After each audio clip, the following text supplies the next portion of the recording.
Everyone আসসালামু আলাইকুম। আশা করি সবাই ভালো আছেন। আমি ভালো আছি আলহামদুলিল্লাহ।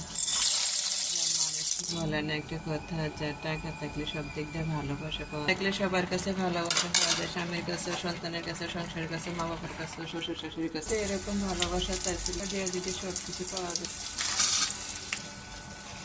না করলে কেউ দাম দেয় না। চাইছিলাম সব জায়গাতে সন্তান দিবে না, স্বামী স্ত্রী দিবে না, কোনো আত্মীয় স্বজনও দিবে না। চাইছিলাম একটা গার্জেন হিসেবে, একটা ছায়া হিসেবে চাইছিলাম সবাই। আমার কাজ ছিল ভাত দিব না, আমি সবার কাছে যে ভাবতাম কেন আমি মানুষের কাছে বুঝো হয়ে থাকতাম। আমার আল্লাহ হাত দিয়েছে, দুটো নয়ন দিয়েছে। সেটা অসুস্থ কথা বুঝতে পারলাম না ভালোভাবে। আমার ভালোবাসা, আমি টাকা নিয়ে কারোর সাথে ভালোবাসতে চাই। হ্যাঁ, আছে না কিছু মানুষ অনেক আঘাত দিয়ে দুর্বল মানুষকে বেশি কষ্ট দেয়, তখন সেই কষ্টটা কেউ সহ্য না করতে পারে আত্মহত্যার পথ বেছে নেয়।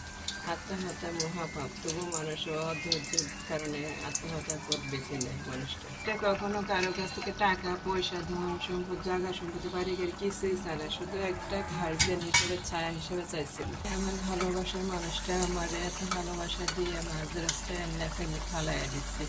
আগে যদি জানতাম আমার দুর্বল মনটাকে এইভাবে ভালোবাসা নিয়ে খেলামেলা করবো, তাহলে কখনো ভালোবাসা নিয়ে জড়াইতাম না। এখানে ছোটো মাছের বোনা করছি, আর আলুর ভর্তা, আর এখানে আমরা নাস্তা করে রেডি করছি। আজই যদি ভালো থাকলে শেয়ার করে। আমার মনে অনেক জীবন কষ্ট করছে, শেয়ার করতে পারলাম না। আমার বাচ্চাদের জন্য দেওয়া এখন আজকাল অনেক আল্লাহ গান গাও।